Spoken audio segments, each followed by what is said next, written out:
ধনিয়া পাতা কাঁচামরিচ নিয়ে এসো। এখন আমি গান শুনলাম আর খাইলাম আরামসে বয়ে বয়ে। একাদশীর পারন না, ডালে চালে ভাতটা খুব ভালো লাগলো, আমি তো খাই মজাই লাগলো। তোমার কেমন লাগলো কারা জানে।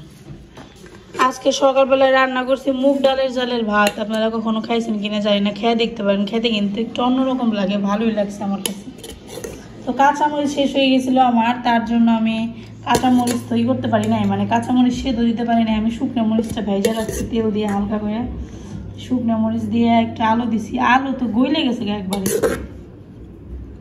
আলু খুঁজেই পেলাম না, আস্তা খুঁজেই পেলাম না, খালি মাখো। এই যে এখানে হয়েছে শুকনো মরিচ ভেজে রাখছে, আর এই যে ভাত। এখন খাইতে বসবো নি।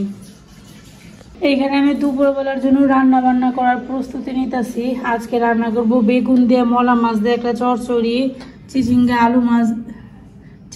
আলু দিয়ে একটা ইলিশ মাছের তরকারি, আর এখানে হচ্ছে সিম ভাজি করবো রসুন দিয়ে। আমরা এটাকে বলি হচ্ছে সিম বটি।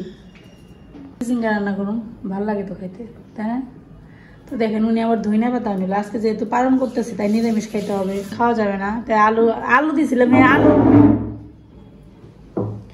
আলু খুঁই যাই পাই না। এই যে শুকনো মরিচে রইলে না, আর শ্বশুর ডাল নাও তাই ভালো লাগে না। তুমি আবার ধনিয়া পাতা আনিছো, আরো ভালো লাগবো খাইতে। এখন কিভাবে ডাল চালের ভাত খাইতে হয়, এখানে শুকনো মরিচ নিছে, তারপর হচ্ছে ধনিয়া পাতা নিছে। যদি নিরামিষ না হইতো তাহলে এখানে পেঁয়াজ নেওয়া যেত, রসুন নেওয়া যেত, সরষের তেল নিবে না। তারপর হচ্ছে আলু ভর্তা দিছি সাথে। আমাদের বাংলাদেশে ভাতের সাথে আলু সিদ্ধ দিলে সেটাকে সেদ্ধ ভাত বলে, ইন্ডিয়াতে নাকি আলু ভাত বলে।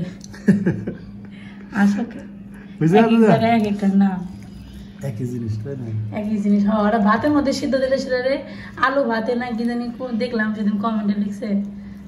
আর আমরা বলি সেদ্ধ ভাত, মানে ভাতের সাথে সেদ্ধ দিলে। আর ডাল মিক্সড করা ভাত আমরা বলি ডাল চালের ভাত, ডাল চালে ভাত।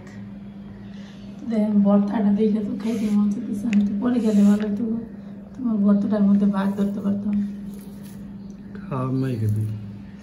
খাইবাও না, আমি খাইছি প্রচুর, আমার খাওয়ার সময় অনেকটা খাইছি। এই ডাল চালে ভাতটা আলু ভর্তা দিয়ে খেতে অনেক ভালো লাগে খাইতে। কেমন গো? মুসুরির ডাল, মাসকলাইর ডাল, খেসারির ডাল, এই তিনটা ডালের ভাত খেতে খেতে এখন আর ভালো লাগে না, একই রকম গন্ধ লাগে। এর জন্য আজকে মুগ ডাল দিলাম। মুগ ডালের গন্ধটা একটা আমার কাছে অন্যরকম লাগছে, ভালোই লাগছে, খারাপ লাগে না, তাই না? খালি মুগ ডালে দিছি। তুমি তো কই বই কথা মাসকলাই দিছি, কনে মাসকলাইয়ের গন্ধ, কনে মুগ ডালের গন্ধ।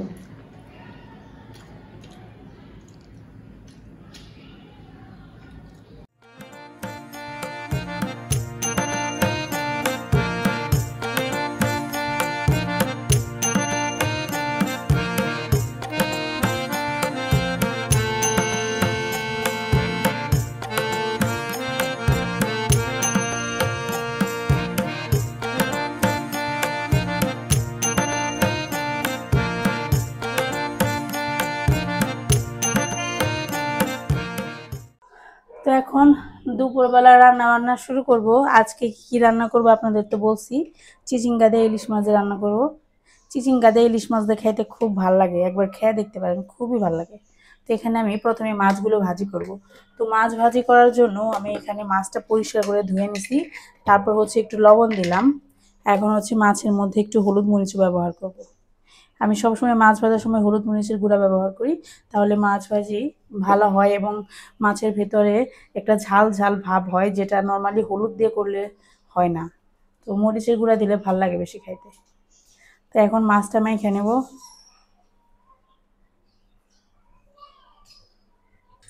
তো চলেন ইলিশ মাছ ভাজা শুরু করি।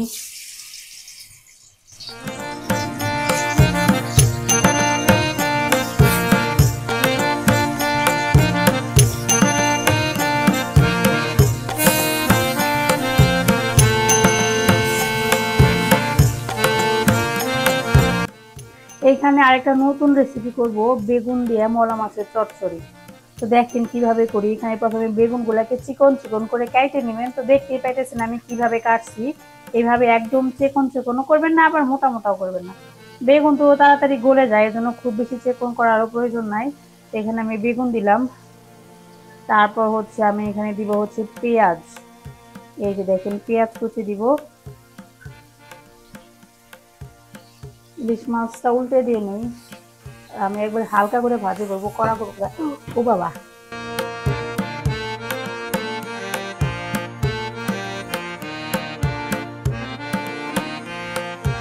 মাছের ঘ্রাণ তো ভালোই আসতেছে, মনে হইতেছে খারাপ লাগবো না, ভালোই লাগবে।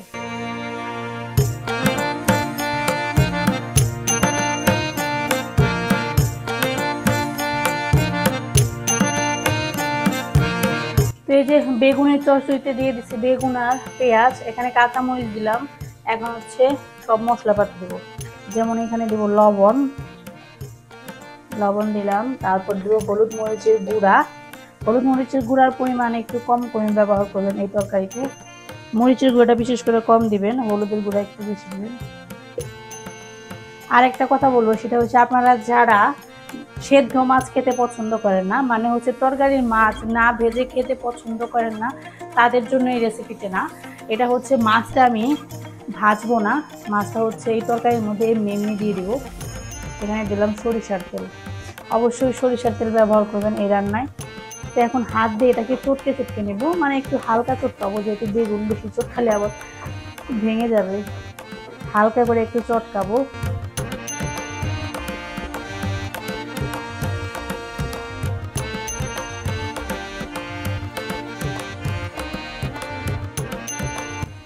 তবে না ভেজে ব্যবহার করলে ভাল লাগে, আর বিশেষ করে মলা মাছ, কেচকি মাছ, এই ধরনের মাছ দিয়ে এই তরকারিটা খেতে বেশি ভাল লাগে। এই যে দেখছেন আমি হালকা করে একটু চটকে নিছি। এখন হচ্ছে এর মধ্যে আমি ব্যবহার করব হচ্ছে আমাদের মেইন উপকরণ, সেটা হচ্ছে মলা মাছ। এই যে মলা মাছ দিয়ে দিলাম। তারপর হচ্ছে আমার মনে হচ্ছে আর একটু তেল দিলে বেশি ভালো লাগবে, তাই আর একটু তেল দিয়ে দিলাম, বেশি না অল্প একটু। আর অবশ্যই এর মধ্যে ধনেপাতা তো যাবেই, যেহেতু কাঁচা মাছ ব্যবহার করতেছি, ধনেপাতা না দিলে ভালো লাগবে না খাইতে। এই যে দেখেন আমার চচ্চড়িটা, এটা হচ্ছে হাতে মাখা চচ্চড়ি হয়ে গেছে। এখন জল দিয়ে এটা বসিয়ে দিব আমি। তো এখন দিয়ে দিব পরিমাণ মতো জল, হাত ধোয়া জল দিবেন, তাহলে টেস্ট বেশি আসবে, আপনার হাতের স্বাদ সব এই তরকারিতে মিশবো। আমি কাঁচামরিচের খোসাগুলো একটু বেশি করে গলে গলে দিতেছি, যাতে ঝাল হয়। খুব একটা জল দেওয়ার দরকার নাই, এটা মাখা মাখা হবে, তো খুব বেশি জল দিলে আবার বেগুন কিন্তু এমনিতে নরম সবজি, আবার জল বেশি দিলে দেখা যায় সেটা গলে যাবে।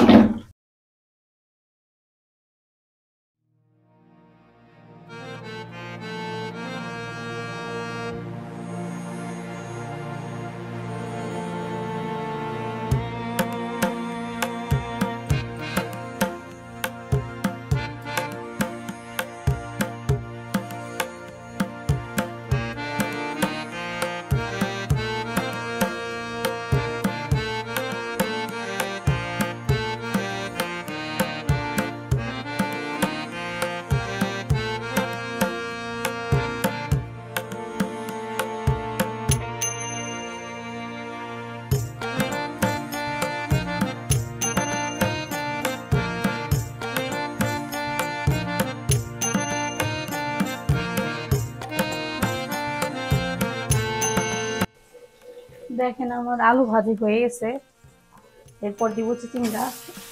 এখন হচ্ছে সবজি আর আলু এগুলো একটু হালকা করে ভেজে নেই, তারপর হচ্ছে মশলাপাতি ব্যবহার করব।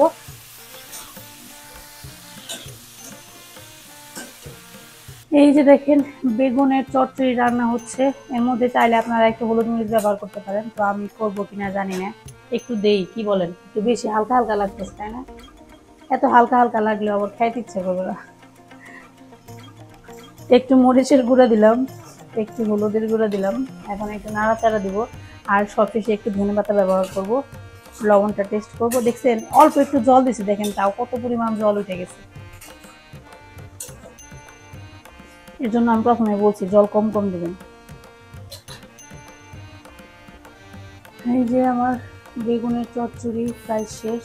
এখানে দিলাম হচ্ছে ধনিয়া পাতা, এটা খুবই গুরুত্বপূর্ণ এই তরকারির জন্য। যেহেতু কোনো মশলা ব্যবহার করি না, তাই ধনিয়া পাতার ফ্লেভারটাই হচ্ছে আসল। ধনিয়া পাতা দেওয়ার পর খুব বেশিক্ষণ চুলার মধ্যে রাখবো না, এখন নামিয়ে ফেলাবো। হয়ে গেছে আমার।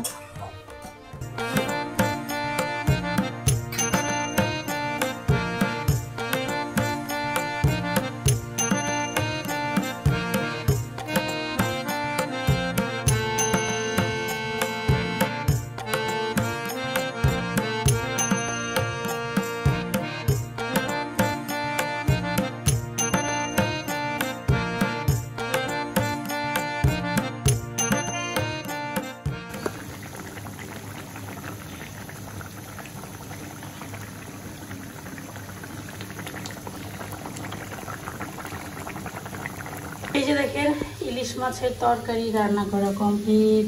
পাতলা পাতলা করে রান্না করছি, মশলা কম দিয়ে একদম পাতলা পাতলা ঝোল।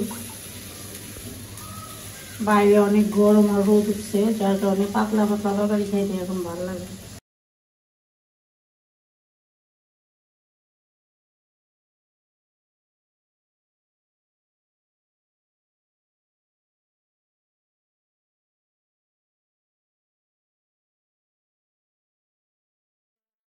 এই যে কৃষ্ণই মাত্র বাসায় আসলো, বাড়ি গেছিল 2 দিনের জন্য। বাড়ি যা ঘুরে আসলো, বাইরে সবজি বাড়াই দিছে মনে হয়। কি কি দিছে এটার মধ্যে? ওই তো শাকে দিব, হ্যাঁ কি দিব। আর এখন তো সবজি লাগাই নাই এখনো, কেবল সিম গাছ টাছ উঠতেছে। গ্রামে হলো কেবল বেগুন গাছ, সিম গাছ এগুলো লাগাইতেছে। এখন তো শাক ছাড়া আর কোনো সবজি নেই। পালানটা তো গর্ত হয়ে পুরাটা, শুকাইবো কি? কাঠ বাগান শুকাইতে দেরি আছে। এখন তুই ক্ষেতের মধ্যে জল রয়েছে, ধান খেতে জল রয়েছে। এটা কি পুঁই শাক?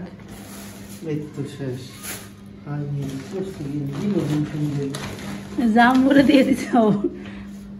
জাম্বুরা আমার কাছে, জাম্বুরা এত ভালো খাইতে, আমার কাছে খুব ভালো লাগে। আমার কাছে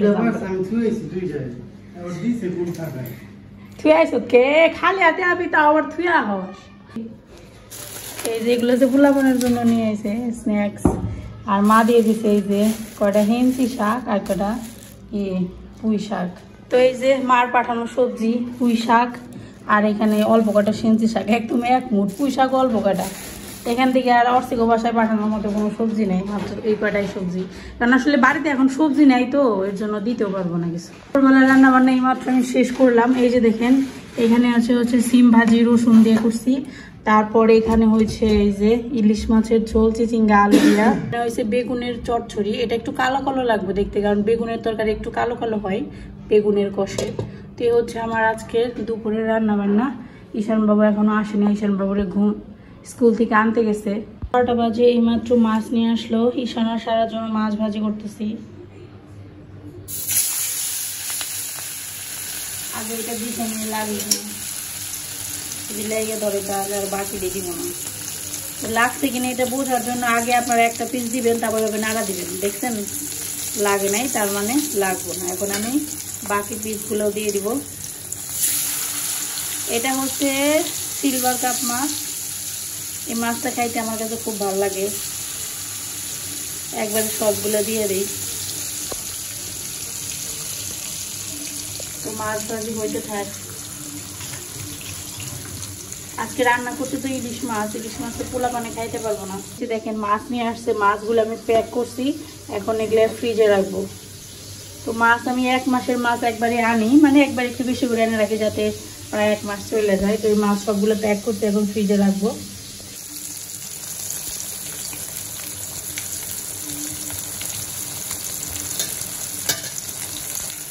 মাছ আমার মনে হইতেছে 1 পাশটা ভাজা হয়ে গেছে, এখন উল্টে দিব, দেখি লাগে কিনা।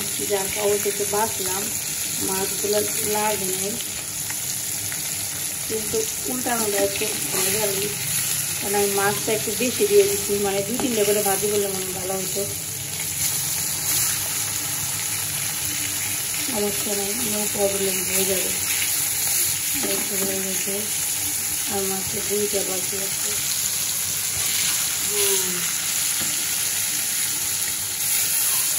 ও মাছ ভাজিগুলো দেখে তো আমার খাইতে মন চাইতেছে রে ঈশান ছাড়া। কি সুন্দর টাটকাই মাছ আনলো, টাটকা মাছ খাওয়ার মজাই আলাদা।